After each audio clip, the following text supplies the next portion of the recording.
go ahead and perfect. All right. Okay, we are live again. Let me just get this link back on the so I can bug the stream alerts again.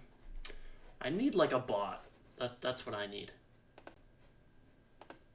I need a bot. Yeah, I mean, there's probably one out there you could find. Probably. Need to get the right one. There you are.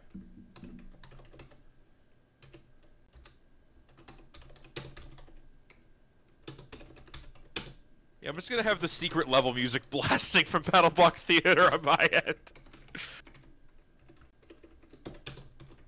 Okay, there we go. All right, now let me. I really hope that decides to work, and if not, then I don't know what we're gonna do. I honestly don't know what the deal was. It's so weird. Like the game's up. It works. It just. I think it's just because I'm trying to run, because Space Marine 2 is a very big game as opposed to like the other games that I usually play. So it's like, I think it just tries to. It just kind of ends up getting a little screwy, I guess. I don't know. I don't really know what the deal is, but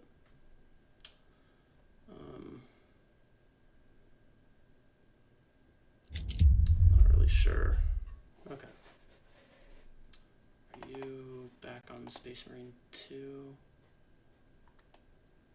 Please. I hope you are.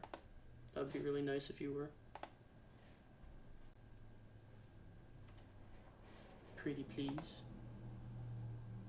What happened? I tried to update my graphics drivers and it and it tanked the whole stream. That's what happened.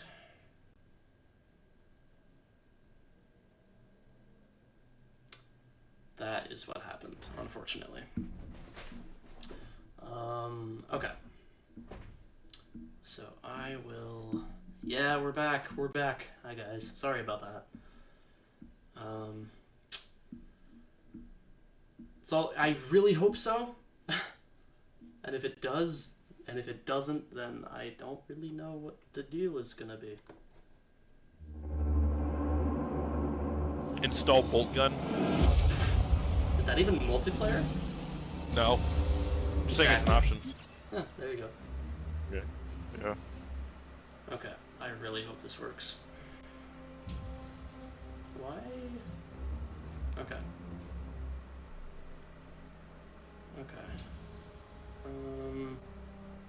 Okay, I'm already seeing an issue. It doesn't even show Titus in the background of my menu anymore.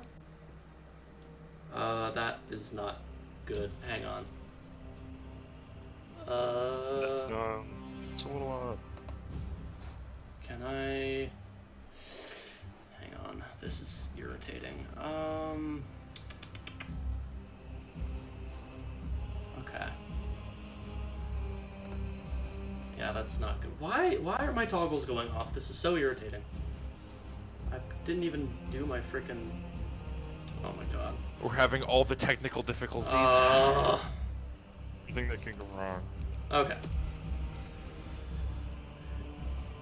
It says it's not even live. Well, it should be. You are live. Okay. I had to go into the properties and turn off allow transparency.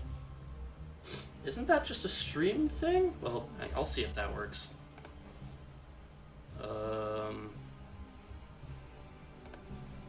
Yeah, no, that's already enabled. Oh. It's already enabled, so I don't know. Okay, moment of truth. Is it going to show up? We must report to Captain Akaran. Please. Are you kidding? You gotta be kidding me. I don't understand what the deal is here. I'm genuinely so lost.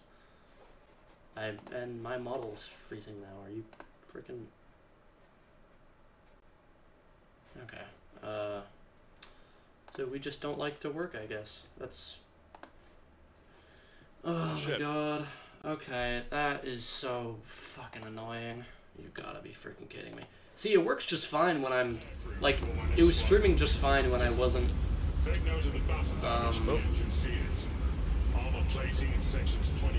I wasn't, when I didn't have my VTuber application up. God, that is so irritating. Well, alright.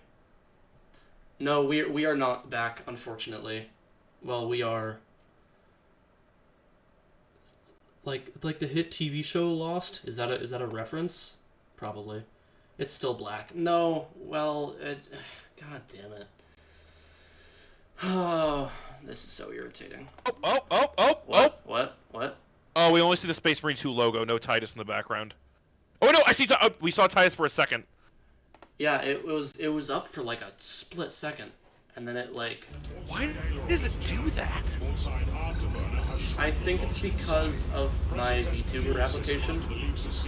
I think that's why. So what we're gonna do? You just want to try it without it, just see how that Well, goes. so here's the thing though, is that if I close out of my VTuber application and I reopen it, I can't get it working if Streamlabs is open before my VTuber application is open. So I see. that's kind of a yeah. That's non-negotiable. Okay. Yeah, okay. Well, that's... Oh my god, that's so irritating. Well, alright, you know what we're gonna do? I guess I will have to... Oh, Jesus. What modelless VTuber? Just... No, that's... I don't want to do that. That's irritating. Yeah. Oh my god. You got a PNG model? No, I don't. Okay. I wish I did. I probably should have, but I don't. Just take a screenshot or something and... I could. I could, but... Actually, you just want to take a picture of your model and just Actually, hang have on a that in the second. corner. What if I did this? Actually, hang on. I'm gonna do... This is such a stupid idea. What if I did... Okay.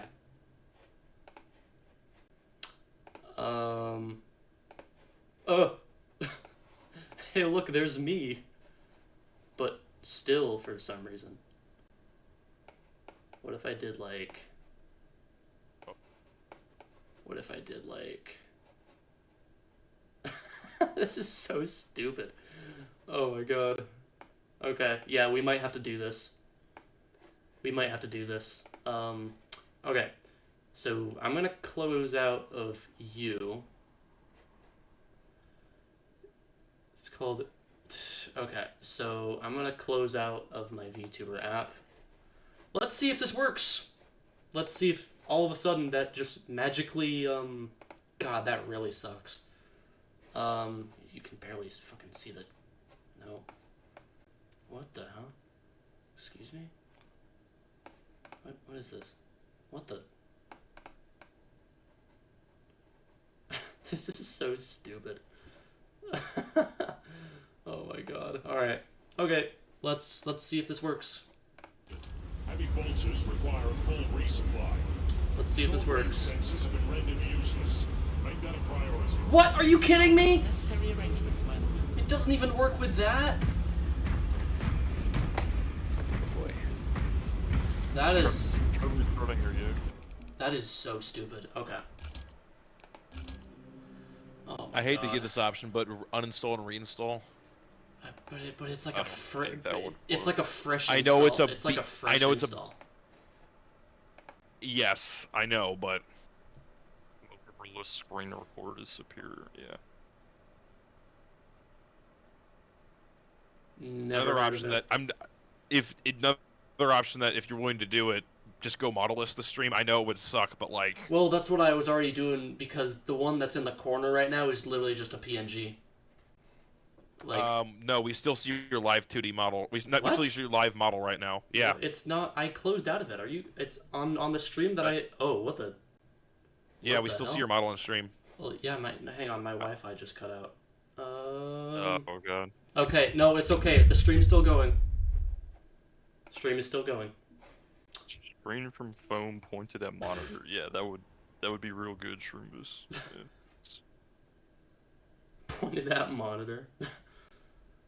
That's like that's like the oh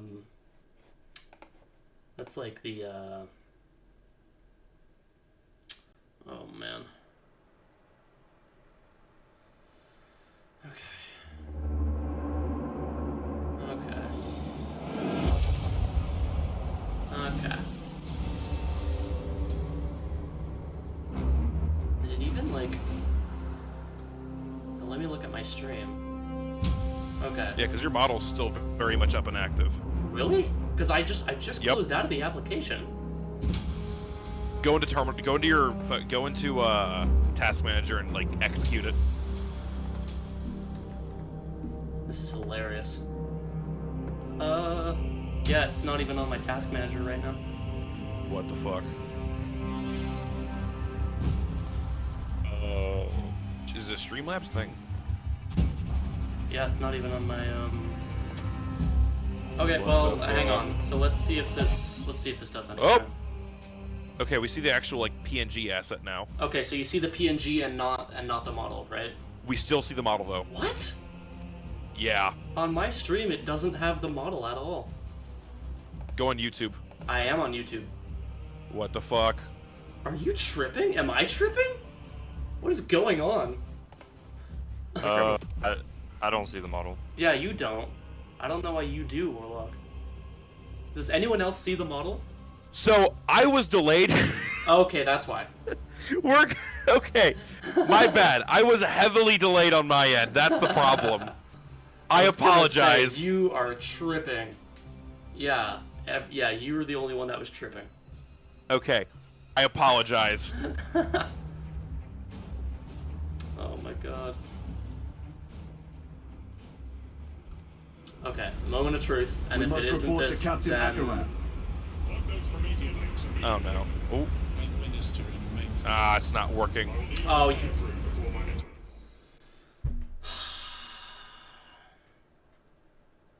Well... I don't know what else to do, honestly. Because my... Let me actually just do something. If I'm gonna try to launch VTube Studio, and if it doesn't work, then I might just have to end stream, if I'm being honest. Hang on, I found something. I'm sending you an article. Oh god, an article? It's from Streamlabs itself.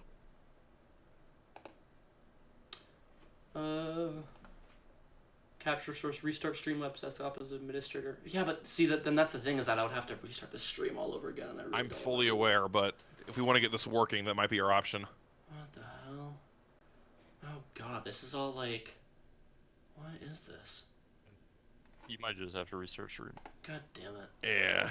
Oh wait, my model's working, what the hell? That's... Okay, that never happens. That's weird. Oh, what's up with the Halo? I've never seen that before. Yeah, that's a toggle that I have that I don't use very often. Fair enough. Okay, so I'm getting rid of you. Because you're not helping. Shoot. No, I don't even think it's gonna work. Okay, so I am just gonna try to delete the game capture source. Gonna get rid of you. Gonna put you back in here. Because can you still see the actual like game yourself on your end? I can see the game just fine. Okay, so it's just a Streamlabs It's thing. literally just the stream. I think it's literally What just the the fuck? stream. Okay. Hey Pizza, you haven't missed much. We're just Yeah, we're doing just tech support. experiencing very stupid technical... I don't know why it's just a problem with this game. Hey Backstep, you want to hop into an operations mission while we're waiting? Yeah, sure. All right, I need to add you you on guys Steam. might as well. You guys might as well. I need to add you on Steam so I can do this. Well, I'm trying this, and my model froze again. Oh While no. we're trying this out. Oh my god, this is so irritating. I saw it to make you feel less insane. Okay, good to hear. This is very good to hear. I sent you a friend request Also, on Discord so I can send you a Okay. message. Okay.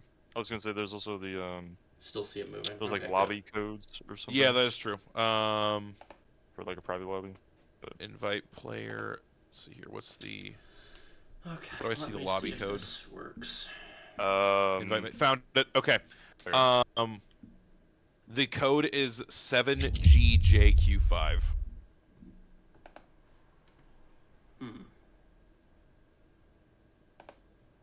You Foghorn, or is that somebody else?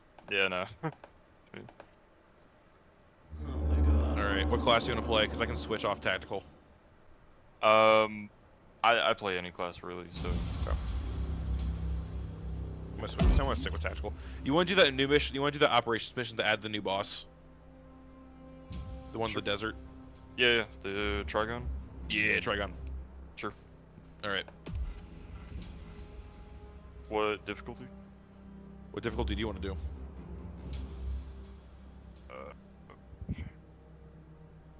Whatever the third one is, I guess. Yeah. Which one's the Trigon mission? Should just be the last one on the list. 9? Okay. I think so. So, and if this doesn't work, then I am just probably gonna have to do something else tonight. Or weekend. I don't know what you guys want to do, but. Holy fuck, you are dripped the fuck out. We must report to Captain Akaran. This is the only class I've prestige. See. Administering maintenance. Yep. Only repairs. It's not working. God. Fuck. damn it. Did you restart and run as administrator? No, so I was literally. So here's the thing. I was having the same problem with Prey when I first installed it. What I did Okay. was I went into the settings and I turned graphics all the way down, or to like medium. And then it worked. And I was like, oh shit, okay, awesome. And Weird. so I figured that would work here, but I guess it didn't? I don't know. No. This is irritating. Yeah.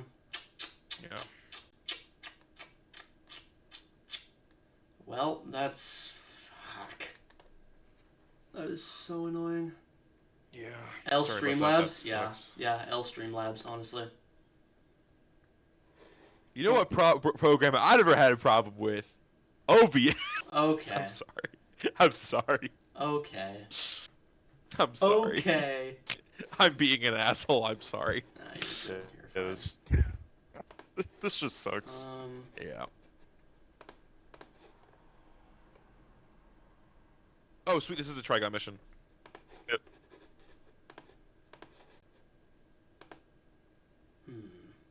Ooh, I just got a Twitter notification.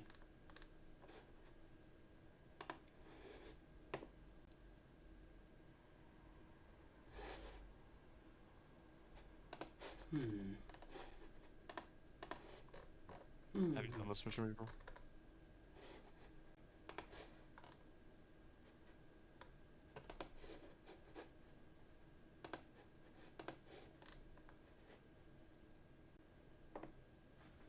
Report bug. I don't think it's a bug. I think it's just my system. It's not a bug. It's literally just my system. I'm pretty sure it's just my crappy... Well, it's not even crappy. Like, it shouldn't be crappy. Because I literally just...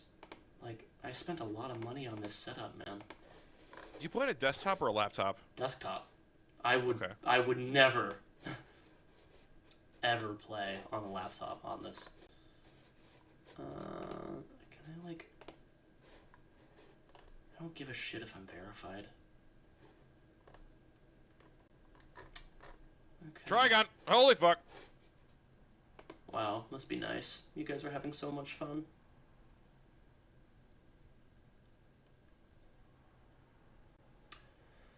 In-game settings to borderless full screen instead of full screen if used, or try a window capture then instead. Okay, I might be able to... Okay, I have an idea. I have a plan. And this is my last... This is my last hurrah. And if this doesn't work, then I'm just gonna have to do something else tonight. Ideally Warhammer related. I'm gonna have to update the stream, but... You can always do heavily modded Left 4 Dead 2 with Space Marine models. What?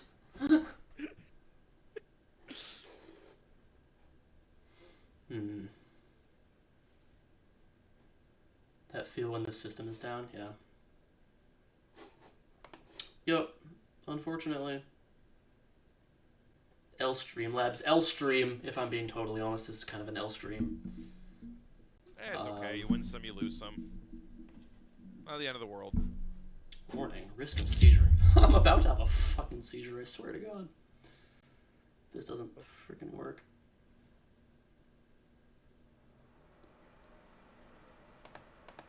Yes, I've, yeah. Okay. Okay, so, gonna do this. I'm gonna see if... Because before, when I had the graphics on a little higher, it had Titus. Now it doesn't even have Titus in the menu, which is crazy. Okay.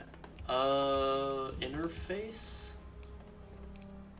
No, that's, video. Here we go. Full screen. Windowed. Let's see if that does anything. I really hope it does.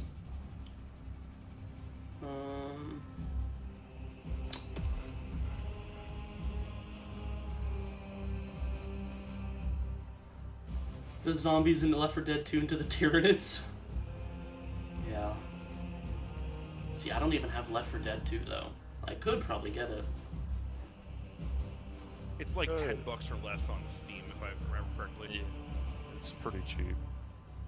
Might be on sale or something too. I think I just like went back the way we came around. Yeah. This map is pretty easy to get lost in. Uno is close I'm enough already to in this game, I think. Real. We must report to Captain Akaran. Plug those Promethean links immediately.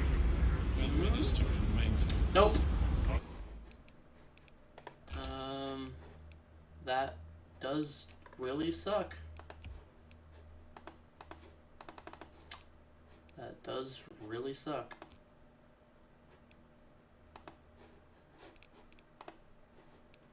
Yeah. We'll need a repair crew before my next flight. Yes. Take note of the battle damage for the engine seals. Armor plating in sections 28B and 40E is compromised along with void seals. Port side aileron is jammed. Port side... Okay, well... That's... Yeah, kind of weird that there's like no fixes for it or anything. I don't understand. I think find it's it- just... I find it weird that it's happening that way in general. Like, that's fucking weird. Yeah, dude. especially because Yeah. this, like, I mean, this isn't like this isn't like the top of the line. This is pretty damn close. So you would have thought that it's like, because in the past when I've streamed Space Marine 2, well, honestly, Maybe I Discord's think- adding that just a little bit more of like. I think the first time I ever streamed Space Marine 2 was on OBS. Because it was working, like I have up my first ever Space Marine stream right now, Yeah. and it was working. I'm You pretty still have OBS installed? No, I don't think so. I would have to reinstall it, but God, that's so irritating.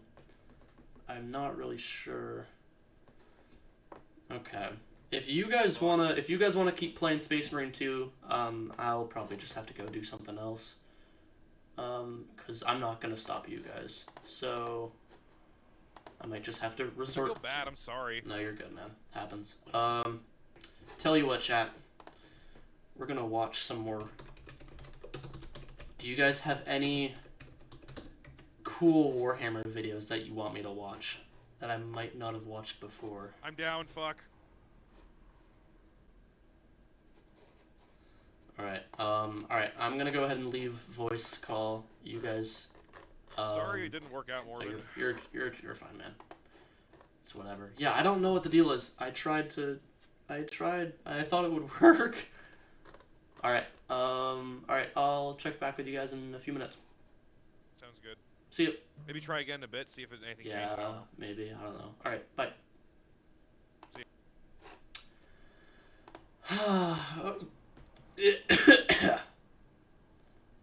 Yeah, you can see the game when the transparent menu and UI comes up. Just pause the game every now and then so we can see what's going on. Yeah. Alright, well. Because I really don't want to just stop stream, but.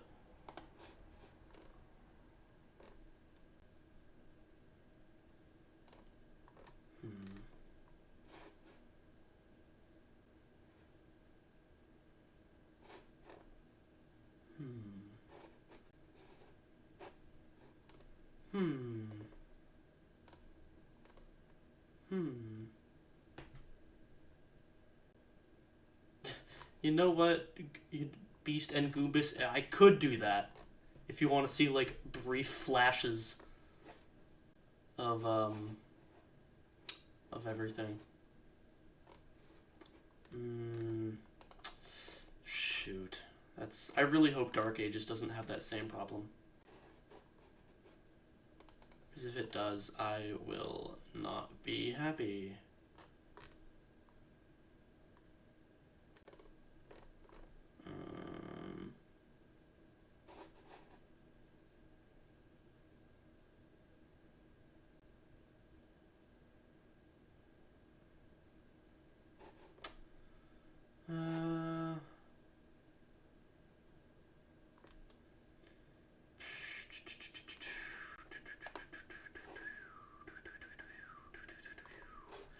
Alright guys, give me some Warhammer videos to watch. I guess that's what we're gonna have to do tonight. Sadly. 'Cause that's really irritating.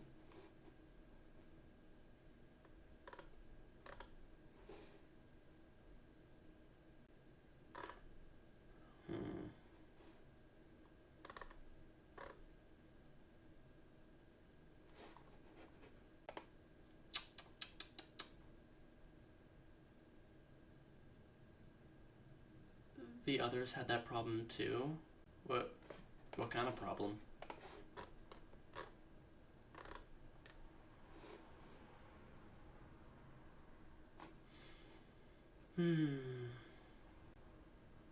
Ooh.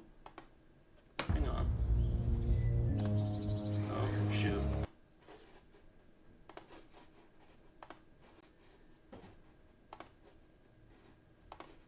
Tell you what, guys. I just found a video essay. We're gonna watch it.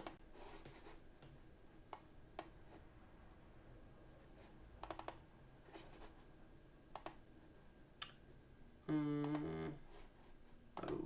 good lord. The black screen of despair. Yeah, I don't know what the deal was with that, but my brain is too small to figure it out. Okay. Alright, well for now, we are gonna be watching... Oh god, it's 10 o'clock and this video is freaking 2 hours long. Jesus. I don't know if I want to do that. Okay, have a good night, Koei. Sorry we didn't do anything interesting while you were here. Thanks for hanging out though for a little bit. Bye.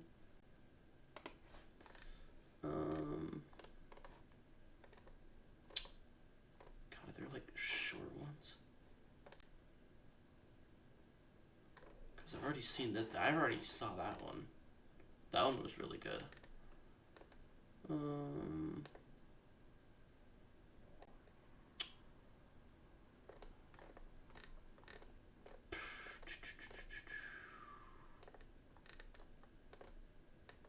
love how there's just like it's not even like Warhammer like if you scroll down far enough.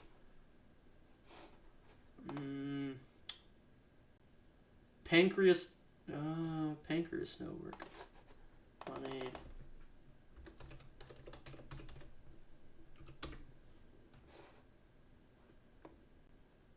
Ooh, here we go. Okay. Okay.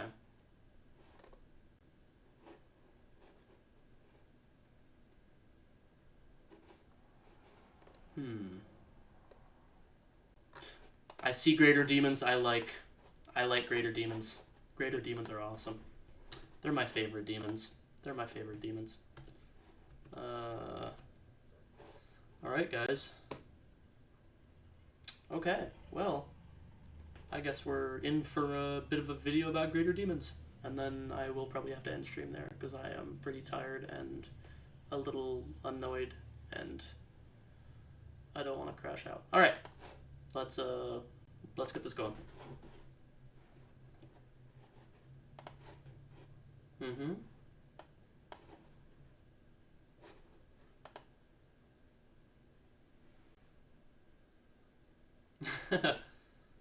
True. True.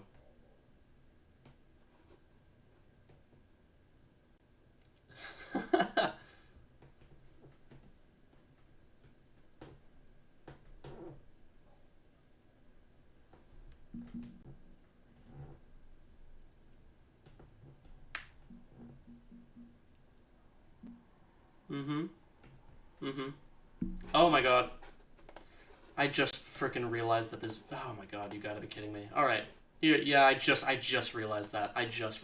God, fucking... Okay. Demons. They're big, they're scary, and they're more than anything else, a problem. No matter what any insane followers of Chaos tell you, or what some madman believes is possible when it comes to dealing with them, you don't want demons around. The best case scenario is that no one wins, including the demon. The worst case scenario is you lose and the demon wins. Enjoy the everlasting torment of your eternal soul, bozo, because you're not getting let go from its clutches. But there's tiers to this sort of thing. No demon is a welcome sight, but some are a lot more unwelcome a sight. A bloodletter is bad for anyone within the immediate vicinity. You're gonna get a bit of a temper from their aura, and you're probably soon to die. Same for the other gods' demons, right? A plague bearer means everyone in your town has diarrhea of the torrential variety. A bloodthirster is bad for everyone within the local county, and a great unclean one usually results in mass quarantining and even more massive quantities of diarrhea. The greater demons of chaos are some of the most useful tools at Chaos and GW's disposal, because both in and out of universe you have suddenly found the main problem of the story. You found the main problem of the tabletop match, for that matter. So join me today as we take a more chaotic bent to Warhammer this day. From Warhammer Fantasy, Age of Sigmar, and of course to 40k, the greater demons of chaos are always a scary thing to see show up. Let's see what these guys are all about, and just how much of a problem they really are. But before we talk about the warp, did you know Mother's Day isn't all that far off? It's never too early to get you something for your mom, and you could do no better than Raycon and their Everyday Earbuds, the sponsor of this video. There's a lot of features anyone can appreciate about the Everyday Earbuds, moms never before. Now then, let's take a peek at the horrors beyond our comprehension. Because of how chaos works in Warhammer... See, you see that right there? You notice how there's a rat right there? I love Great Horned Rat. I love the Great Horned Rat so much. I'm so happy that he's the 5th major chaos god in Age of Sigmar right now. Even man-made horrors, technically. Greater demons of chaos are, as the name suggests, the mightiest demons of the chaos gods that exist. Though all demons generally tend to serve their gods with equal fervor, more or less, they are undoubtedly the most effective service they have at their disposal. So the following, of course, applies to all demons of chaos, but greater demons are formed when a chaos god expends just a bit of their power and creates a newly formed demon. These newly born demons have their own consciousness and personality, obviously similar to that of their parent god, but they crucially aren't just an avatar of them. Unless your name is Fabius Bile, in which case demons are something formed of emotions that you tell to their face the gods aren't real and they aren't actually sentient. The man is chugging copium, but so is the entire Imperium about the war during the Great Crusade, so he's hardly alone on that front. At any point, a demon can have their entire being slurped back into their parent god on a whim, which tends to nicely ensure loyalty to their creator. It's obviously not 100% foolproof. Scarbrand tried to take an axe to Khorne for as foolish a decision that was, but in almost every single case, the demons are hardly going to be gunning against their parent deity. The only en masse exception I can think of is Age of Sigmar, with all the various Keepers of Secrets that are trying to take Slaaneash's spot, and they can only do that because Slaanesh is locked in magical super jail and can't do anything about it at the moment. As with all other demons, they do have true names that can be used to gain a measure of power over them. If you somehow acquire a demon's true name, they're of course going to try and break your hold over them in whatever way they can, but having that true name means you've got a strong chain around their neck in essence. Don't loosen your grip on the chain, so it's and like you should be okay. Banish them with it, enslave them if you're feeling confident. The demon's true name gives you a whole lot of power. So I have seen that before, like, not in 40k. I didn't know that was a thing in 40k / Age of Sigmar, or just Warhammer in general, but I have heard that kind of thing before. It's like, well, there's an evil spirit, and if you know the evil spirit's name, then you can banish it, or whatever. Like, they did that in The Conjuring, if I remember correctly, with, what was its name? Valak. Was it Valak? The main demon bad guy? Something? I don't know. Or over them. Greater demons, though, have tricky names. Lesser demons have names that can just be hard to pronounce and find out. A random demonette might have a name like which is a mouthful to properly say. The name's gotta be perfectly pronounced and known, and if you flub a syllable because it looks like they slammed their head on a keyboard for their name, you might be in trouble trying to bind them. Greater demons, meanwhile, have names that include things like the sound of 1,000 cannons going off, as well as a spell that makes your testicles explode as part of the name. And of course, all the while you might be trying to say their full name to gain power over them, they are presumably trying to keep you from finishing that little ritual. Alternatively, the other demons present are trying to stop you from saying it. Greater demons rarely show up alone. Usually when they breach into the real world, a whole horde of lesser demons jumps over with them, which is part of the reason they're such a problem. It isn't just, I now have to deal with Cairo's Fate Weaver, it's I now have to deal with Cairo's Fate Weaver and his 1,000 backup dancers that I'll split in half when I kill them. All demons, assuming they aren't sucked back into their god, are truly immortal. Killing one just banishes it. Yeah. It requires truly powerful magic or the presence of the divine to fully kill any demon. Greater demons can still be vulnerable to those things, but they require it to a much higher degree, and even banishing them normally requires a truly breathtaking amount of effort. While reciting scripture to Sigmar or the Emperor can be enough to banish a bloodletter, it takes proper artifacts and sites of holy power to banish greater demons. We actually just This can be seen with Nakari, who out of all the demons present was the only one strong enough to remain whole in the presence of the Shrine of Assyrian. It still burned them when they touched it, but its presence alone wasn't enough to banish them. Until Tyrion and Teclis did their thing, of course, then they were properly banished. They are, of course, depending on the setting, beings made of either magic or raw emotion given form in the warp, based on if you're in fantasy or 40k. We'll go for 40k first because fantasy and AOS largely work the same. Not that there's too many differences between chaos and all the settings, but there are a few. In 40k, demons of chaos are the manifestation of the warp's reflections of the materium. When you get angry, and I mean incredibly unreasonably angry, you might inadvertently give Khorne a bit of a boost, and out pops a new bloodletter. When you and your entire town get that angry, that's how we get a bloodthirster. Because this also works with the general concept of war. Every time you go to fight Khorne, Khorne gets more demons. Big E can give demons a true death as well as a few other methods, and you can always throw one of them in a Necron Tesseract, and that'll keep them contained for as long as you have the box somewhere secure, but for what most people can do, they're a lot harder to deal with permanently. Even for just banishing them back to the warp instead of truly killing them, a lasgun is only going to be so effective against a bloodthirster. That's why the proper noun for a group of guardsmen is a horde of guardsmen after all. They know one lasgun is worthless, but 1,000 of them is a whole lot of worthless getting thrown at you all at once. Obviously, they're a threat if you're within the warp, because that's their home, but as with their lesser kin, greater demons aren't really an issue for the average person on a day-to-day basis.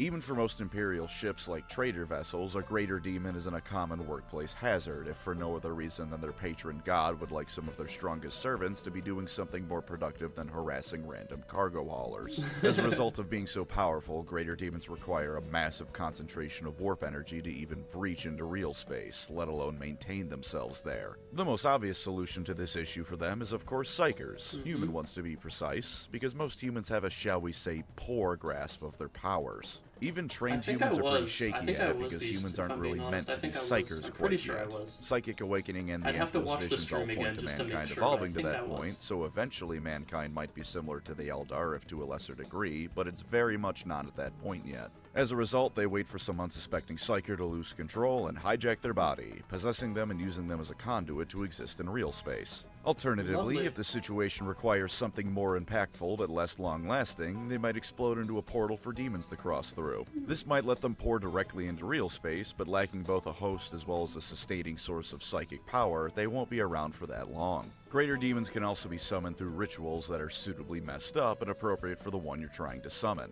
A lesser demon of Khorne might just need a couple of bloody sacrifices. If you want a bloodthirster, you're sacrificing an entire postal code worth of people at least. It's the same across the board, although if I'm being honest, I also like to imagine that summoning Tzeentch demons is entirely random in what's required and is more based on how they're feeling in a given moment. Maybe you need to overthrow an entire regime and change your whole society for a Lord of Change to even notice you. Maybe the only change required to summon one is changing your socks. The other, far more canonical case of not really needing all that much to summon a greater demon is if your name is Thanquol, in which case you can summon Scarbrand by accident. Just a goof, you know, just a little oopsie daisy.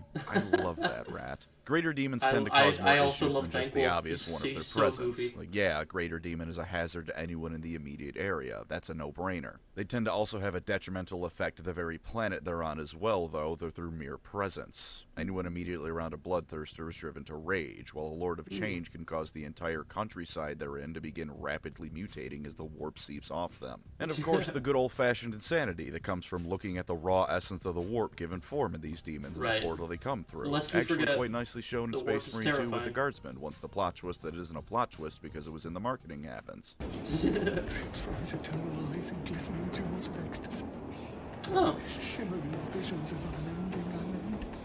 They as often as not also kill the people that summon them, because summoning and controlling are two different things. I can Right. let loose a rabid animal into a building. That doesn't mean once it's out I can get it back in the cage, or that it won't maul me too. It's kinda like that. Containing a greater demon and the warp rift that summoned them is naturally the highest priority for the Imperium as well as any other non-chaos factions present, which has varying degrees of difficulty based on the faction in question. The Tau are probably the worst off because of them trying to redo the Imperial truth and being in denial about reality, although since they've much less of a presence in the warp, it's slightly more feasible for them, and railguns are damn strong even against demons. The Yeah. Imperium has everything from hordes of guardsmen to space marines to even the Grey Knights if it's bad enough to throw at the problem, and there's always good old-fashioned exterminatus if nothing else works. The Eldar can do anything from seal the rift if it threatens them, to just walking into the webway and letting it be someone else's problem. You might call that cowardice. I say you try fist-fighting a bloodthirster first before you can judge them for not wanting to do so.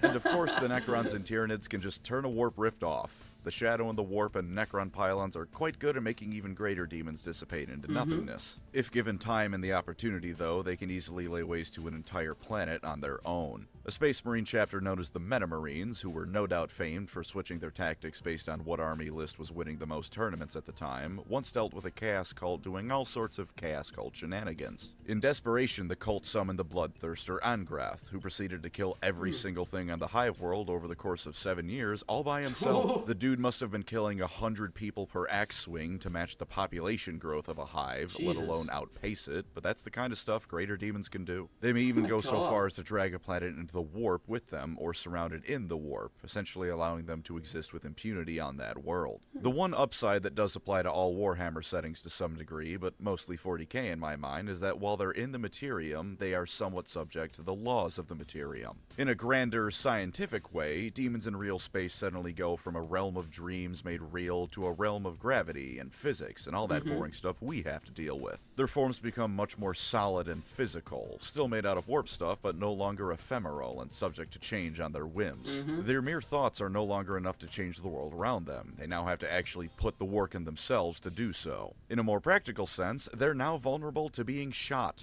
Greater demons are strong, but 20 Baneblades all pointed right at one are a lot stronger. So I do stand by my statement that outright defeating chaos is quite difficult, but shooting it in the face until it can't bother you for a little while is a lot easier. The Great Rift, Yeah. of course, made greater In demons a far theory. more common occurrence in the galaxy, at least where it borders real space. Whereas once they required great rituals, now sometimes they can just show up if you're in the wrong place. Over in Fantasyland, it is, like I said, similar, but instead of being emotional resonances or whatever, demons are made of the raw magic of the realm of chaos. Glowing from the poles, magic suffuses most of the Warhammer world to varying degrees at any given moment. When the winds of magic are weak or calm altogether, demons for the most part cannot materialize in the mortal world unless a ritual is performed, and they won't be around Okay. long even in that case. When the winds of magic are strong, however, they have a much easier time being summoned and can sustain themselves far longer. In Right. places where the barrier between the realm of chaos and the normal world are particularly weak, they can also just show up there, too.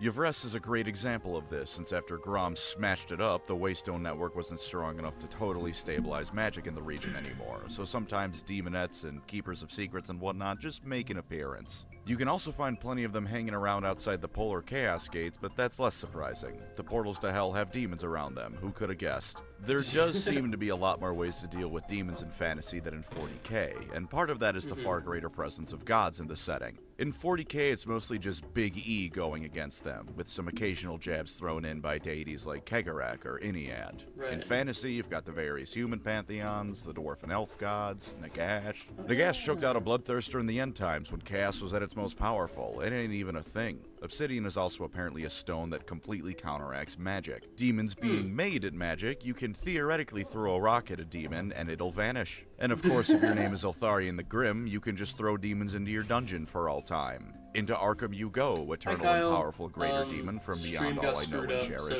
Also helping demons not being able to manifest is the vortex at the center of Ulthuan. Created when Chaos first breached the world, the Elven Vortex drains magic from it. Since it drains the magic in the world, that means demons can't just show up wherever, and is indeed part of the reason you need complicated rituals to begin with. It isn't perfect at draining magic, so sometimes there is enough in an area that the weather forecast calls for Scarbrand, but for the most part, it does the job well. All of this said, greater demons in fantasy are still a massive threat. Felix beamed one in the head with a sacred dwarf hammer with the heavily implied assistance of a god, be it Sigmar or a dwarf one, and the thing came back a few decades down the line for revenge. It didn't work out for the demon, because it came back for revenge on Gotrek and Felix, and Gotrek and Felix are Gotrek and Felix, but it shows how damn hard it is to truly kill them. And over in Age of Sigmar, they're largely the same as they are in fantasy. The biggest difference is that they don't struggle nearly as much as sticking around in the mortal world as they do in fantasy or 40k. The mortal realms are all made with the essence of the winds of magic, and since this makes them inherently magical, demons have almost free reign to run around all over the place once they're summoned. Depending on the realm, this will be easier or harder, of course.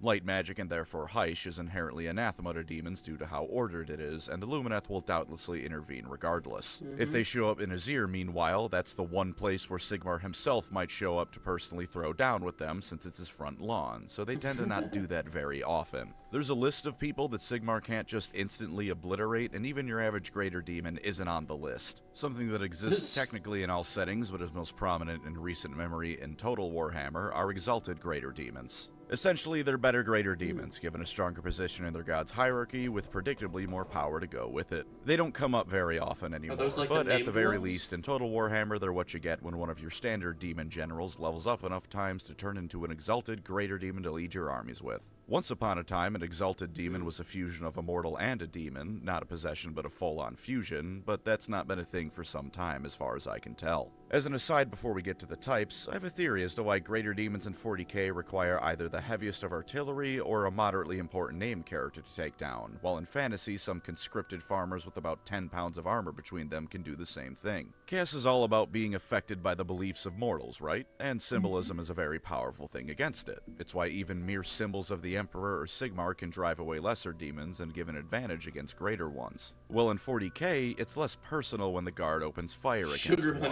because they become more subject to actual physical laws. The Baneblade shot still hurts them, but it's a largely mechanical process. You press the button and the tank fires. There's little personal involvement. It's not strictly speaking you slaying the demon, it's the tank doing it. You're just driving. But in fantasy, that Imperial swordsman is putting his life on the line up close and personal to defend his home country. He doesn't have the finest of weapons and technology to fight with, just a pointy stick. He's fighting the demon one-on-one personally, which is symbolically a lot more powerful than the firing line of lasguns. If he's lucky, he does have a black powder weapon, which compared to a Baneblade or lasgun is still far more involved. You gotta load the powder, jam it in, jam the bullet in, and then you can finally fire. The level of personal involvement against demons is far greater in fantasy than in 40k, making it symbolically more significant, and since the warp reflects this kind of stuff, it translates to your average fantasy fella being more effective than his 40k counterpart. I'm sure the real reason is just GW needs them to be in both settings, so they end up as stronger in 40k because it's a sci-fi setting with a lot crazier stuff in it. But in my own personal explanation, I like to think that the lack of tech means your average Imperial State Trooper or whatever army grunt from another faction is getting more personal with it. And because it's more personal and emotionally powerful, this means them stabbing that spear hits a bloodthirster harder than a guardsman firing a lasgun does. 50 flintlocks and swap them like your hotbar in Minecraft. How about we get into the various kinds of them now? Let's start off with the angry red man himself, Khorne.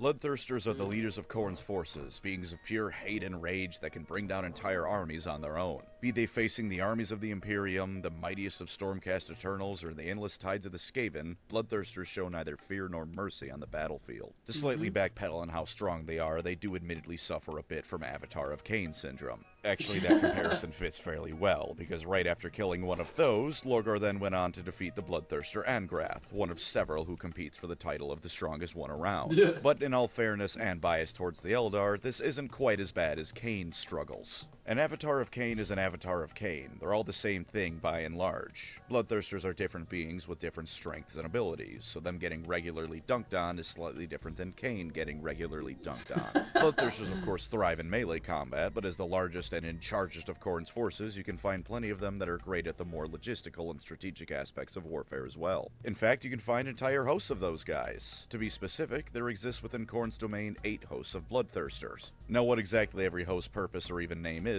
I couldn't find. I presume this is GW leaving you some room to invent stuff with. That being said, we can actually use these hosts to find out exactly how many Bloodthirsters exist at any given moment, assuming every Bloodthirster is part of a host. There are 8 Bloodthirsters in the first host, known as the Exalted Bloodthirsters. This may be where all the idea of exalted greater demons went with for Khorne, although at least in Total Warhammer that doesn't quite track because you can have more than 8 armies. There's only 8 of these demons, and they are without a doubt Khorne's strongest warriors. They each directly command 8 demons under them in the second host, who themselves command 8 demons directly in the one below, all the way down to the 8th host, which are the Bloodthirsters of Unfettered Fury. Ironically enough, given that name, those demons are the ones that are Khorne's generals. Maybe that's why they're so angry. They just want to smash, but Khorne keeps telling them to build more supply depots like they're playing Hearts of Iron. With the math of each host going downward in rank having 8 times as many as the previous host, we come to a grand total of Khorne having 19,173,960 Bloodthirsters under his command. And for once, I don't think this is GW being bad with numbers.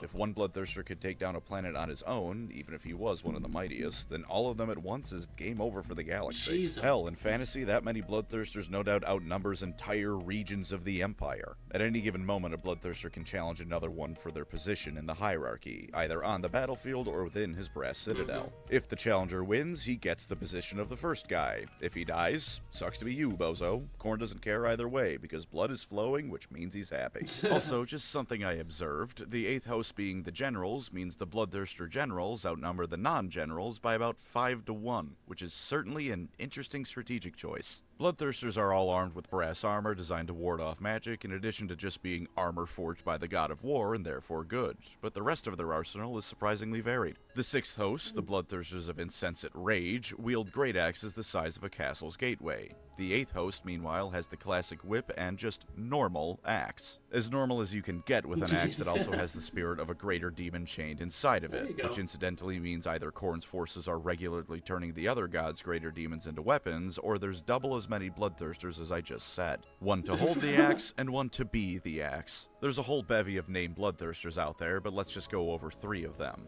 That's a nice and simple number to keep things at, even if Khorne would probably prefer I do at least 8. First is, of course, the probably most well-known one between Total Warhammer and TTS, Skarbrand.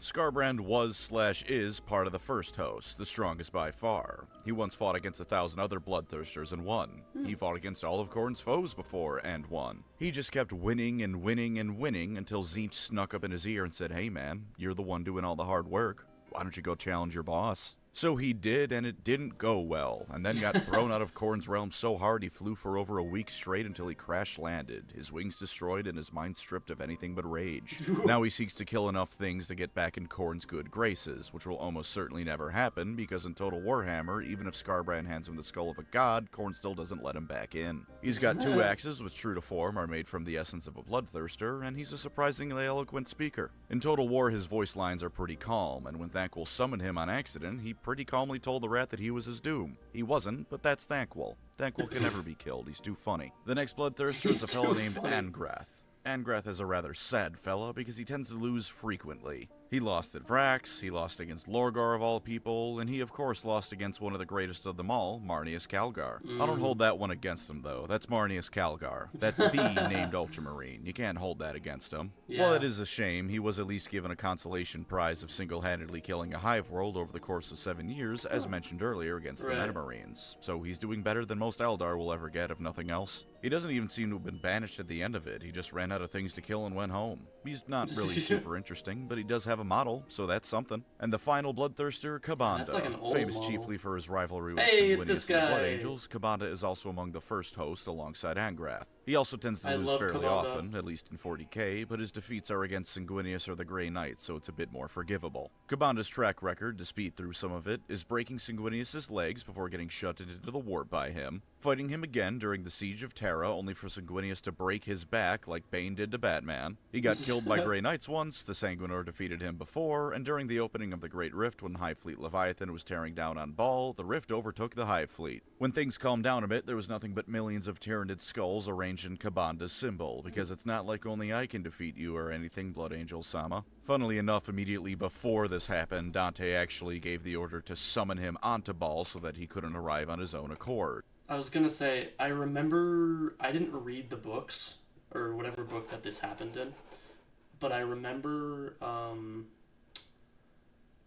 hearing that, like, on Baal, like, the Tyranids were about to win, and then Kabanda showed up, and he's like, no, only I get to kill the Blood Angels. So then he just destroyed all the Tyranids, and then he ended up losing, so, oh well, he tried. I also just, sorry for pausing again, I also just realized that on my little dashboard, it says that the stream has 8 viewers. This pleases Corn. That is an appropriate number right now.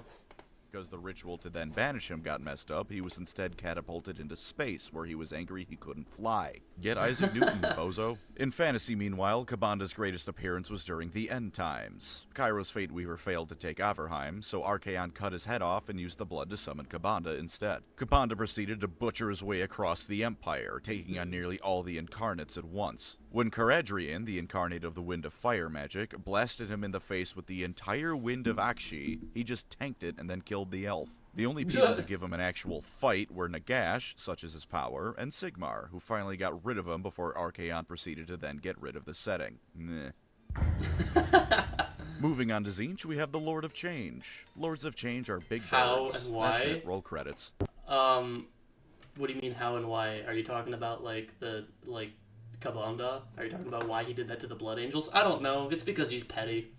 Because he hated he and Sanguinius had beef, so he wanted to be the one to kill the Blood Angels and Sanguinius. He didn't want anyone else to do it, as far as I know. Wait. Birds. Moving on to Tzeentch, we have the Lord of Change. Lords of Change are big birds. That's it, roll credits. Alright, have a good night, Dragon. See you later. Thanks for coming in. Temptation to actually commit to that bit aside, a Lord of Change is more or less the strongest generic magic user in any of the Warhammer settings. Certain named characters like Magnus, Teclis, and Nagash may outpower them, but take a random Lord of Change and a random Psyker or Wizard, and it's game over for the person who isn't a bird. This once upon a time wasn't necessarily the case, because Firstborn Slann are made of 110% concentrated bullshit, but they're all dead except for one who decided death was inconsequential, and he has a name, so it's a moot point. In theory, Lords of Change can see pretty much everything ever. Kairos Okay, Fate Kyle, Weaver have can a good do even night. more than that, which we'll get to later, Hope you but feel according better. to lore, Lords of Change only ever don't see coming if Tzeentch specifically intervenes to prevent them from predicting and seeing an outcome. Which, on paper, means they're omniscient and could never lose. But allow me, for once in the history of the Warhammer fanbase, to offer an alternative to the classic line of everything is canon, not everything is true, that isn't just ignoring something GW did that you don't like. Tzeentch is, among other things, the god of lies. It comes part and parcel with scheming. Sometimes you gotta lie to get to higher places. Now again, Tzeentch supposedly knows all, and if he wanted to win, What he days do I could, but he stream? doesn't, because if he won, he'd lose, because there's no one to scheme. I stream pretty much every day except for... Well, it's kind of been changing recently, but it's pretty much every day except for Sunday and Monday. So, like, Tuesday to Saturday, pretty much. 8:45 usually on the dot. Sometimes not, but sometimes. scheme against. But tell me, Hey, dude, viewer, welcome who back. do you think benefits from you thinking Tzeentch is all-powerful? What god could possibly want to lie about Tzeentch and his demons being all-knowing at any given moment? Yeah, I do not buy into Lords of Change and Tzeentch as a whole being basically capable of winning whenever he feels like it. Every passage along the lines of Tzeentch is all-knowing is in-universe propaganda. If it sounds like I'm shitting on him and Lords of Change, that's because I am, but in fairness, even without the all-knowing thing in play, they aren't exactly weak. Just being near one is the kind of thing that makes you spontaneously mutate into a chaos spawn, and when they start actually slinging spells, it's game over. They are almost certainly better at magic than you are, so if you don't specifically have the tools to counteract them, you're done for. Famous Lords of Change I care to bring up are of course Kairos Fateweaver and Atos Rao Keres. Kairos was once a normal Lord of Change until Tzeentch got angry he couldn't see the future with 100% clarity, so he tossed Kairos into the Well of Eternity, some weird portal black hole thing in the center of reality. Kairos came out with 2 heads and visibly aged, which honestly that second thing is more shocking than the 2 heads because demons are immortal.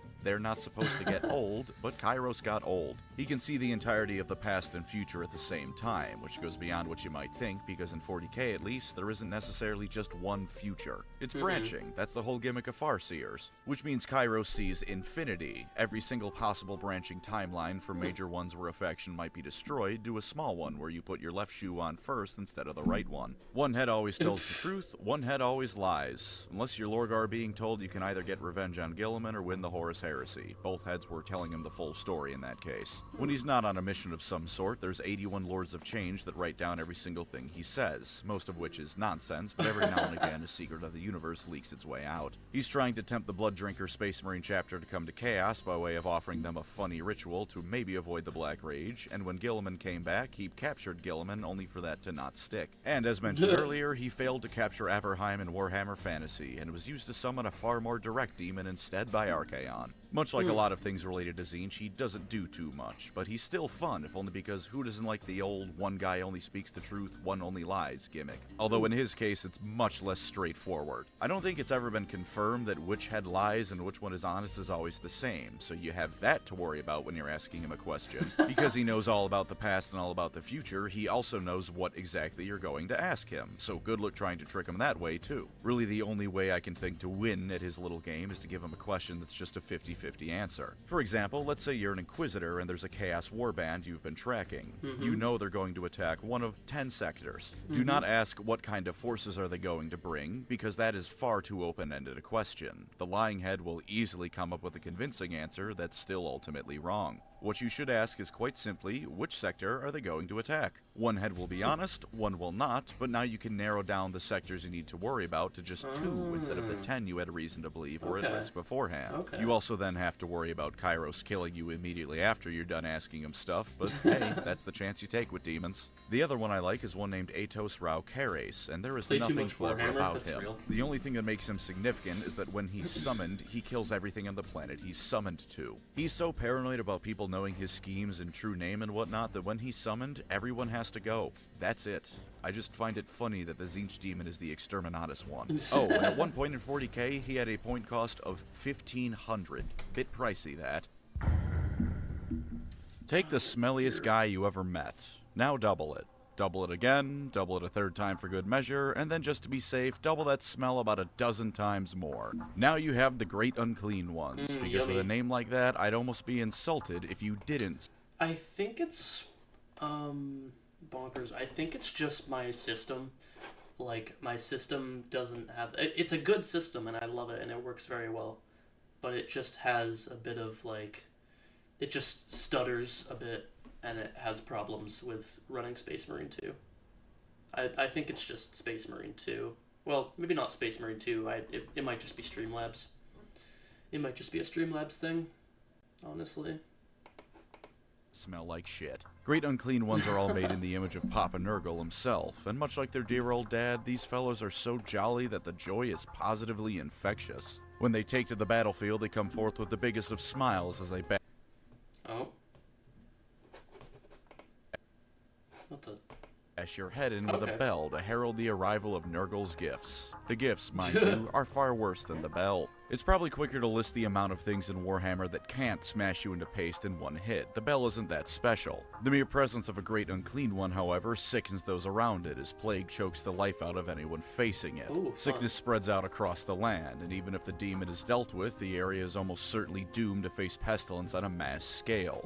Quarantining off an area a GUO has been to is necessary for whoever controls the region. In spite of the medicine being worse in fantasy, it might actually be better off in this case, though. Nurgle's plagues are equal parts pathogen and demon magic, and because of that, the priestesses of the goddess Shalia can pray away the sick more effectively than a lot of medicine might otherwise. Great unclean ones aren't stopping there when it comes to being disgusting, though. Dirty and sick isn't enough for them, because they can actually have children. And yeah, it's gross. Nurglings sometimes pop off of them, which they incidentally can throw as a missile weapon, and at least one Nurgling, Kugath, became a great unclean one after swallowing the contents of Nurgle's cauldron. Kugath. Now, admittedly, that was an extreme case, because within it was Nurgle's greatest disease yet, but it stands to reason that it's possible Nurglings can grow up to become great unclean ones through similar methods. But you know, that's still not even the grossest way they reproduce. There's a character in Warhammer Fantasy named Orgoth's Demon Spew. He's a champion of Nurgle, which isn't anything too special on its own. But his mom was a witch and his dad was a great unclean one. Oh. So, you know, have fun thinking about the mechanics of that one. The two great unclean ones I'll bring up here are Kugath Plaguefather and Rodigus. Kugath is actually fairly different between Fantasy and 40k. In 40k, he's actually quite angsty as opposed to the normal jovial attitude of a great unclean one. Like I just mentioned, he was once a Nurgling hanging around on Papa Nurgle's shoulder while Nurgle was cooking up his greatest disease yet when Kugath suddenly fell in. When he fell in the cauldron, he just started drinking and drinking until he'd become the great unclean one that embodied the perfect disease. Nurgle loved all this and happily laughed it off, but Kugath was dejected. He robbed Nurgle of his greatest disease yet. He was horrified and ashamed of himself. To make up for it, he's committed himself to scouring the galaxy, searching and experimenting with all sorts of ingredients and victims to try and recreate the perfect pathogen. He's fairly attached from the great game of the Chaos God since he spends a surprising amount of time in the Materium for a greater demon, but since he's making plagues all the time, he's still one of Nurgle's greatest servants. He did get Dirged once, which probably hurt. Dirge isn't the 2D Clone Wars character that Obi-Wan exploded. Turns out that when you eat a Grey Knight, Anvil Thawne to be specific, there's pretty good odds they're just going to give you intense indigestion and crawl their way out of you. Also completely unrelated, but does anyone else hear Anvil Thawne's name and immediately think of Thrawn? It can't just be me. He was also found by Mortarion crying over his origin story, and they bonded a bit over shared parental issues. Don't really have much to say on that one. It's kinda cute, in a really gross way, because it's Mortarion and a great unclean one. During the Plague Wars, he actually managed to create something to match Nurgle's greatest disease, the titular Godblight. And it worked pretty well as a demigod blight because it killed Gilliman, but it couldn't quite hurt gods proper because that's when Big E resurrected Gilliman, so it didn't go anywhere. I remember because that he was part. a bit of a I loose remember cannon and displeased Nurgle Admiral during all Thrawn the this, Goat he's lost Realm. favor to Rodigus, who will come to shortly, and now he's just regenerating in the warp. In fantasy, that swallowing Nurgle's cauldron business didn't happen, or at least I couldn't find a fantasy source for it happening, but he does still travel the mortal world looking for new disease ingredients. He's specifically looking for something to kill gods here, which means it's a shame for him that he can't transfer the Godblight ingredients from 40k. Right. If you win in his Total Warhammer 3 campaign, he does succeed in that though by using Urson's corpse to make a Godblight, so good on him. He also seems a lot happier in fantasy, or at least in Total War. He's literally the only one in the intro cutscene for all the factions that doesn't harass the advisor. Even the good guy factions throw their weight around a bit. He's been around and about, causing disease and whatnot like all great unclean ones do. With Total Warhammer 3's launch, we learned that he was apparently involved in a mix of a Nurgle civil war and religious schism, as some other Nurgle demons decided only Nurgle himself should invent new diseases and not his lowly servants, greater demon or no. When they confronted him over this, Kugath unleashed a disease that wasted away even other great unclean ones. One of the other GUOs survived, but when Kugath gave chase, 3 of the dragon children of Cathay burnt them all and sent them back to the warp. Aside from that, he does pretty standard greater demon stuff. He's attacked Bretonnia, the Empire, the dwarfs. He really doesn't like the dwarfs on account of a personal defeat at Karaza Karak, as well as the fact they're damn near immune to all disease. In the end times, he was slain at Altdorf by Lo and Leoncoeur, and in AOS, he doesn't really seem to be doing all that much. Rodigus, meanwhile, is a pretty cheery dude and has similar habits across the settings. He's often called Rodigus Rainfather, you see, because he likes to pretend to be an ancient fertility god and give people rain. When some Tau Earthcasts completely failed to get their technology that gave them water working again on a planet suffering from drought, they started praying to the same god the natives prayed to. Initially, the drought ended, and everything was right and well and great all around. Then the planet turned into a bog that was more disease than anything else, and who was actually being prayed to became apparent. He loves to do that kind of little prank. He's also called this because he's surrounded by a hurricane of filth and sewage at all times, appropriately called the Deluge of Nurgle. It heals friendly units and makes enemy units drown in poop. He's become a sort of rival to Kugath. In AOS, he just seems to be the main great unclean one, and in 40k, he called Kugath out for being a shitter. During the Plague Wars, he managed to set things up so someone discovered evidence of the Imperium Secundus, which can cause all sorts of lovely problems for Guilliman and the Imperium as a whole. Between that and his general success, he's become Nurgle's favorite boy. Nice to see that even if Nurgle is all about love, he and his demons aren't any less immune to the infighting of everyone else in 40k. Second to last, because remember there's still a rat god to talk about, we have the Keepers of Secrets. Yes, okay, good. He is Keeper of talking Secret about... being the name of Slaanesh's greater demons always makes me giggle a bit, because you know for a fact they'd be the first people to be spreading gossip about anything. Cheryl's new hairdo is not going 5 minutes without a Keeper of Secrets talking about it behind her back. Aside from that, there of course, as with all things Slaanesh, seeking the greatest highs to ever be had, corrupting mortals with honey words and magical seduction, and presumably have enough drugs on them at any given moment to slightly buzz Ozzy Osbourne. They are, in all fairness, perhaps the best demons at infiltrating mortals and creating cults. Everyone thinks they'd go for people like Tzeentch and the schemes to power, or Khorne and his strength, or even Nurgle for some comfort in despair. But let's be honest, in the settings of Warhammer, the most attractive offer that can be made is someone giving you the chance to just enjoy life for a few minutes. And so Keepers of Secrets sneak into your mind, whispering to you that a little break from work won't hurt. Take an extra few minutes on your smoke break. It won't kill anyone. And while you're at it, that guy over there is smoking something pretty cool. Why don't you go grab some of the wacky tobacco and take a load off? Cut to a year down the line and you're having the kind of sex that doesn't even look like sex anymore, but it sure as hell has a body count. In all settings, they prize elf/Eldar souls beyond all others, both because elf souls burn brighter than other races, and because the Eldar brought Slaanesh about in 40k in particular. In AOS, they actually have quite a bit more to do, though, since Slaanesh being imprisoned means a lot of them are looking for her, or trying to take her place with no one to stop them. Now, I can't imagine that will ever happen, because Slaanesh isn't gone, just imprisoned, and she has been affecting the mortal realms more and more as the chains binding her have loosened and broken. But until she's finally free, the Keepers of Secrets are going to enjoy either having no one to answer to, seeking submission to their goddess once again, or trying to climb their way to the top and claim her former throne. Sticking with the number 2, the main Keepers of Secrets I care to talk about are Nakari and Shalaxi Hellbane. We'll do Shalaxi first because we need to discuss the Inari when they come up, and no one enjoys doing that. Shalaxi was made specifically to kill the champions of the other Chaos Gods, and in particular Bloodthirsters. Khorne and Slaanesh are arch rivals, so a KOS dedicated to Bloodthirsters ain't a horrid idea by any means. Twice has Shalaxi fought Skarbrand, although each time the duel was interrupted. One of which involved them being banished by the Grey Knights, which Slaanesh threw a hissy fit over, but apparently she decided Shalaxi was important enough to bring back to screw with the Inari, and unfortunately she's done that quite well. Shalaxi's demon armies and the Inari clashed, and look, I'll be honest with you, it's been some time since I forced myself to read the Inari stuff. But if I remember correctly, she licked a pretty sizable portion of the Eldar to death, which just, come on, man, please. Lovely. Give them some credit, don't lick them to death. In spite of this, her forces were defeated and the Incarn summoned to banish her, which on paper is a Ynnari dub. All of this happened after the Eldar, which had congregated on the world this took place on, Iathglass, had argued for days straight. And this was all sorts of Eldar, mind you. Dark Eldar, Craftworldlers, Exodites, hell, the Harlequins were there too, all working together. But after the Incarn banished Shalaxi, they showed up again for just a second to inform the Ynnari that they weren't fighting them at full power, because at the time of the Ynnari's time in the spotlight, the latest thing GW chose to rip off was apparently Dragon Ball Z. And the Eldar all just believed her, in spite of the fact that Slaanesh can and will lie, and the Eldar are her arch enemy, and the Ynnari are trying to form a god specifically to kill her. One of two things happened here. One, Shalaxi was telling the truth and the Ynnari really are screwed. Or two, Shalaxi was lying to sow discord, in which case that also worked phenomenally. Given how the Inari have been treated as time went on, I have no idea which is true, but both are likely, and both are somehow the worst option. Would you rather the Inari all be idiots, or would you rather Slaanesh just be able to wipe them out, no issues had?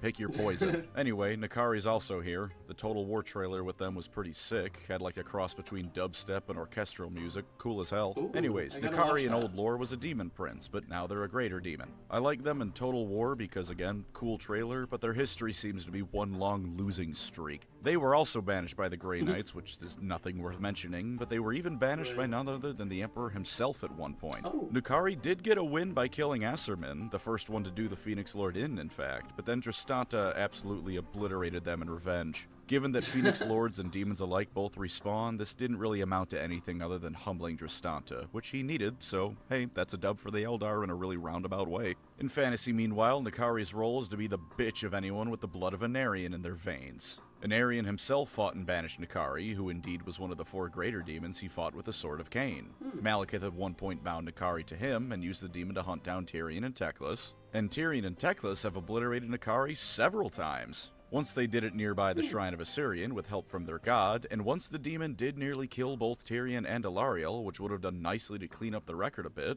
then Teclis rolled up and Dr. Manhattaned them to death. It's Teclis, man. He just does that shit. If you aren't a plot-ordained end of the world, Godric or Nagash, he does not struggle. He simply deals with you. Let's leave Slaanesh and talk about something horny in a different way. Hey. The Great Horned Rat, of course, has his own greater demons, and in fact he has more than any other Chaos God. While this is almost certainly the same propaganda as with Tzeentch saying he's all-powerful, I like the Skaven, so I'm choosing to believe it here. The propaganda in question is that there's a Vermin Lord for every Skaven in the mortal world, and I can assure you there is no race more numerous than the Skaven. The fuckers probably outnumber the Tyranids by Age of Sigmar. Vermin Lords embody the Horned Rat as all the other greater demons embody their respective Chaos Gods, which means in this case, every single Vermin Lord is a colossal asshole. They're all cowardly, self-serving, and throw mortal Skaven at things they don't like no matter the odds of any Skaven coming out alive. From top to bottom of Skavendom, the bullying never ends. Real. Unlike the other Chaos Gods, though, the demons of the Horned Rat come in more flavors than vanilla. Khorne's host may each have different specialties, for example, but it's all about war. The Horned Rat in all his glory, meanwhile, knows that if you want success, you gotta diversify your assets. And so we have 5 main kinds of Vermin Lord as a result, all but 2 of which are just rip-offs of another Chaos God's servants. Hey, this is still the Skaven we're talking about. They diversify by stealing other people's stuff. Vermin Lord Warbringers are the Bloodthirster equivalent. They're the guys kitted out for melee and dishing out the pain up close, and while that sounds rather unskaven, remember that they're mostly using this power to bully mortals that don't have a chance of fighting back. Which, again, usually means they're bothering other Skaven. Vermin Lord Corruptors, meanwhile, steal from Nurgle, bringing the clan pestilence traditions of disease and decay to anyone within smelling distance. Ooh. Vermin Lord Deceivers aren't actually the Tzeentch equivalent, because like Clan Eshin, they're too busy being ninjas, doing the Naruto log teleport thing all over the battlefield, and the Shadow the Hedgehog, nothing personal kid, right along with it. Vermin Lord Warpseers are the real Tzeentch equivalent, the mages of the Vermin Lord who even have crystal balls they can see the future with. Ooh. Unlike Kairos, however, they can directly weaponize it, because they can throw the orb like a grenade, and anyone who inhales the gas that comes out of it sees all these futures all at once. They then go completely insane, which, if anything, this reminds me of Gojo from JJK. Truly, the Great Horned Rat alone is the honored one. And then there's Warpnaw Vermin Lords, who taught the Skaven how to tunnel in I'm gonna between be honest, I realities in haven't Age of seen that Sigmar, show, and so indeed I spend so don't. much time So in if those that was like a tunnels, they're reference not or quite something, I in didn't sync get with it. everything else. It's like their ping is permanently at 400, which works in their favor more often than not. Fighting them is like every time you swear you got a headshot on that guy, but the bullshit lagged helped them out. I swear you guys, it's the game, not me. There's only one named Vermin Lord I care to discuss, and that's the greatest of them all, Screech Vermin King. In spite of being a Vermin greater demon, he's King, closer to being yeah. a demon prince instead. After Nagash was defeated, the Horned Rat was actually happy with the Skaven's progress. Nagash was gone, the Skaven were flourishing in that awful Skaven way they do. Times were good. Then the Skaven's nature reasserted itself, and any momentum they had going for them was halted by their infighting. It got so bad that the Horned Rat grabbed the 12 Skaven that made up the Council of 13 in the mortal world and threw them in a pit in the Realm of Ruin. All of them naturally blamed each other for this predicament, and the only thing they had for nourishment was the scraps of failed schemes and plots. No, I don't know what that means. Don't ask. After God knows how long, because this was in the realm of chaos where time is a suggestion, the Horned Rat checked back in on them to find they had fused into a horrible rat king. This is actually a real Oh. thing, by the way. It's pretty gross, but in real life, rats are really social creatures that will help each other out with genuine altruism. In Warhammer, the Skaven are all awful, horrible beings, so the Horned Rat saw this merged flesh mass of 12 dudes who all hated each other and decided they would become his top guy. He blasted them with magic and their souls fused into one entity, Screech Vermin King, the greatest of the Vermin Lords. He hasn't done all that much, truth be told, but he has done two things of major importance. After being summoned by Thanquol during the end times, he helped our favorite rat drag Skavenblight I into the love realm of Thanquol. chaos, I love ensuring the Thanquol so Skaven would much. survive the end of the world. But before that, before they performed that ritual and pledged allegiance to way! Archaon and Wait a Chaos, minute. Screech... No way. No way. Hang on, I have to pause for a second. Yo, what's up? How you doing? Guys, we just had a very special guest just pop in. Hello. How you doing? How you doing? Oh, I'm gonna actually take that to stretch for a second. Ugh. Good lord. How you doing? Yeah, we're watching a video essay right now because we were supposed to be playing Space Marine 2, but that didn't quite work out. So we're just watching a video now.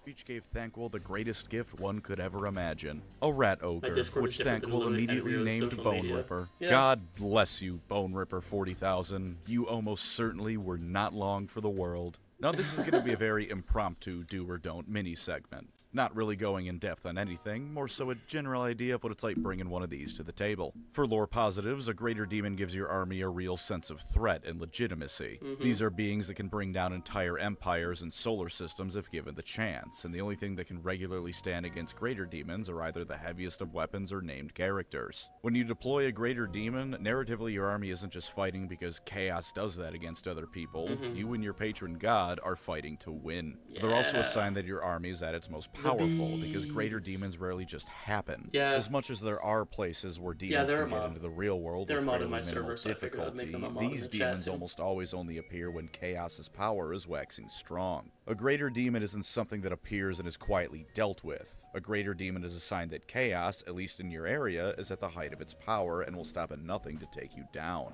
Moving quickly on the tabletop positives, they of course all represent their chosen Chaos God's specialities, mechanically speaking as well. In 40k, Great Unclean Ones have the most wounds of the greater demons, buff friendly units' toughness, and debuff enemy units' toughness. Bloodthirsters are murderous in melee combat, Keepers of Secrets are the fastest, and even though the psychic phase has been consigned to memory, Lords of Change have quite the impressive amount of magical DACA they can put out. In AOS, Keepers of Secrets give the R.I.P. enemy the some psychic buffs in phase. exchange for upping their damage output, Great Unclean Ones can make the enemy diseased, Lords of Change have a potentially devastating, if highly random, damaging spell, and Bloodthirsters once again sure do hit real good. All greater demons yeah. are also pretty tough. In 40k they've all a 4-up invuln save, and in AOS all but the Lord of Change have a 4-up save. The Bird Boy only has a 5-up, but they do also have a 5-up ward save, which is something to help him stay alive. Yeah. He's got 14 wounds still in AOS as compared to the 20 of a GUO or the 16 of Khorne and Slaanesh's demons, so he's still fairly beefy. And in 40k it's 18 wounds across the board except for the GUO, who also has 20 wounds here too. These guys will Yeah. need a concentrated effort to bring them down, and while you should never play stupid with them, you can be safe in assuming they'll survive at least a round of combat against all but your enemy's hardest hitters. Or something like a gun line of 60 guardsmen in rapid fire range, but quite frankly very few things can survive that pointed at them, so use terrain properly and that won't happen to you, you silly goose. I am speaking Yeah. from personal experience. I miss my Warlock. Vermin Lords, meanwhile, all have the same stat line of 13 wounds and a 4-up save. Deceivers can do the teleports behind you trick, Corruptors can damage enemies and buff Pestilence units, Warbringers hit things real good like, and Warp Seers are good wizards with a nice amount of abilities and spells. The lore downsides of these guys is that if you lose, your army narratively is going to be spent for a bit. A greater demon requires time and effort to summon, and that's ignoring the fact that it's probably being summoned as part of a grander scheme that's also quite resource intensive. If you lose the tabletop match, narratively Chaos was defeated at its apex and is going to need to cool down for a while. No one likes a ruined climax, Slanesh armies especially, but that's what a loss involving a greater demon is. Once they're deployed, it also usually means that Chaos is out of tricks and the grand finale is here. Your forces have done all the scheming they may care to or can do, the pieces are in place across the board, now it's showtime. This is either the game-winning play or the final Hail Mary to salvage something. Either way, it's all or nothing from here on out, so you'd best make that greater demon count. They're also not really something involved in smaller scale things, at least once they're out and about. Gross. They absolutely can be gross. possessing and haunting lone people for some scheme, just chilling out in a dude's head. Even corn demons have been known to do that. But once a bloodthirster or whatever is out on the battlefield, things are going down in a big way, and he's probably bringing friends. Scarbrand isn't going to be sneaking into a castle like Corvo from Dishonored, nor, quite frankly, any of the rest of the greater demons. So if you like smaller scale things narratively speaking, you're probably not going to want to include a greater demon in your force list. For tabletop downsides, as a whole greater demons suffer from the usual caveats of big models. You need to spend a hefty chunk of points to include them in your army, and your opponent is likely going to focus something hard-hitting on them due to their dangerous nature. This of course can be accounted for and turned against your opponent, but if nothing else, I've lost enough matches of 40k because my battle plan amounted to throw an Avatar of Cain at the opponent and pray for the best. If it dies, you're shit out of luck on a massive amount of points. Yeah, this is that's less the so thing. in 40k because GW is turning every army into a horde army, but losing Well, that's the thing that sucks about, and I mean, what he literally just mentioned about bringing greater demons onto the tabletop is that when those get focused, and I say when and not if because they will get focused, you're down 300, 400 points, and you have like a third of your entire army that just got destroyed, which is why they're not as viable as I think they honestly should be. But yeah, I love them, but I would rarely bring them to a list, honestly. your 250 point Great Unclean One is still gonna hurt a little bit. Meanwhile, over in AOS, that same Great Unclean One is 480 points. Yeah. So I hope you don't mind losing a quarter of your 2k point army if you got confident fighting Nagash and picked the wrong hand when he cast Hand of Dust. Beyond that, they do all have individual weaknesses. Bloodthirsters do admittedly have a ranged attack, but if it doesn't get into melee or gets into melee with something that can tie it up, it's frankly being wasted. Great Unclean Ones are slow as shit, Lords of Change are fairly weak by Greater Demon standards with both their saves and wound counts, and a Keeper of Secrets can't put out nearly as many melee attacks as a Bloodthirster can, making choosing your targets, well, even more important. Yeah. Urban Lords, meanwhile, only have 13 wounds, which is funny. It's a real funny goof by GW. Get it? Because it's the Skaven number. They I was are gonna admittedly say, cheaper 13 to is their balance things number. out, but come on, you couldn't even give the Warbringer 13 so we could at least be equal with the Lord of Change? That's just rude. And those are the Greater Demons of Chaos. Scary, destructive, and a sign of your rapidly approaching demise. Thank you as always to my wonderful channel members. You are the Greater Demons to right. my chaos, standing above all others in your power and magnificence. If you'd like to support the channel, feel free to subscribe or become a member. Either way, thank you for watching, and take care out there. Awesome. Okay. Well, that was... Alright. Huh. Okay. So that was... Oh, that's my... Alright. Cool. Well, alright. That was something. What do you know? I thought I knew everything about Greater Demons, but apparently I didn't. So there you go. Glad we weren't I'm glad we didn't waste a Warhammer Wednesday. That would have sucked. That would have really sucked. Thoughts. I want to field a Greater Demon now. I want to use my Bloodthirster more often. I shouldn't, but I do. He's actually right on my... I can see him. He's on my shelf right now. I haven't painted him. Well, I started, but I never finished. But I should. Because he's a very nice model. I love him a lot. And at the very least, I could just have him on display because it's a beautiful model. It's such a nice model. Yeah, that sucked. That was really unfortunate. I thought I had it, but apparently not. Chat is tweaking out. It does not want you to speak. Uh-oh. Chat is silencing you. What are you saying that YouTube is like? Nuh-uh. YouTube's like auto moderation is like that's too foul. Yeah. But yeah. So. Oh God, what are we doing tomorrow? What are we doing tomorrow? I think we're back to Resident Evil tomorrow. Yep. It's a me problem. Uh-oh, that sucks. Yeah, Friday and Saturday are gonna be awesome. Thursday we're doing more Resident Evil. Friday is gonna be another Friday. Probably gonna be playing more Jackbox, so that's cool. And then Saturday we're playing Uno with some of the homies, so that's gonna be awesome. Gonna be honest, I might get fried for that one too. Who knows? Hopefully I can hop into stream. Yeah, man, that'll be awesome. Can't wait to see you there. Yeah. What Resident Evil game? Village. The newest one. Well, newest if you don't count the 4 remake.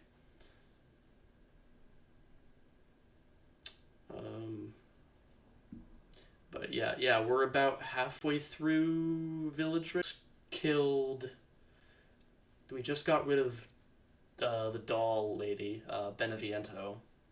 So now we're on to Moreau, the creepy fish guy.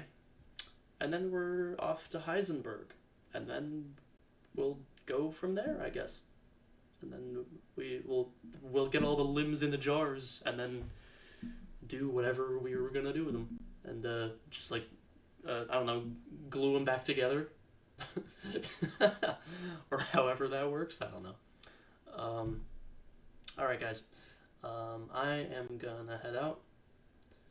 Heisenberg is kind of, you don't even have to finish that sentence. I agree. Heisenberg. I love Heisenberg. I love him so much.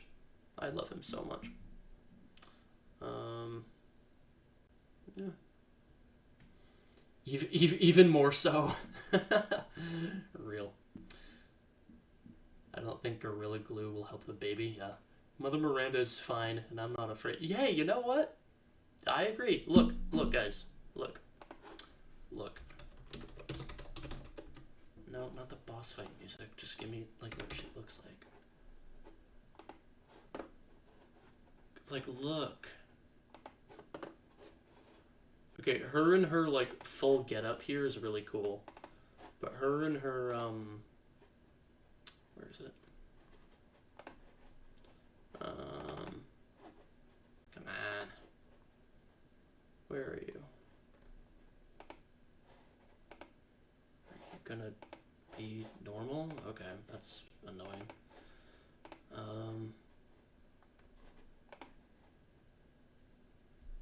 They shouldn't put mother in her name if they don't want me to call her mommy.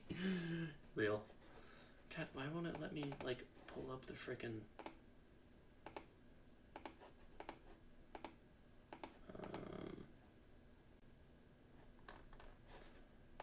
I don't know. Anyways, yeah. So that was the Greater Demons video. I'm gonna link that. I'll probably edit the live stream and link that in the description. Wait, can I real quick? Is it gonna let me do this? Oh, god damn it! It's not letting me show the glorious Mother Miranda. But you can look her up your own. She's gorgeous. Oh my god.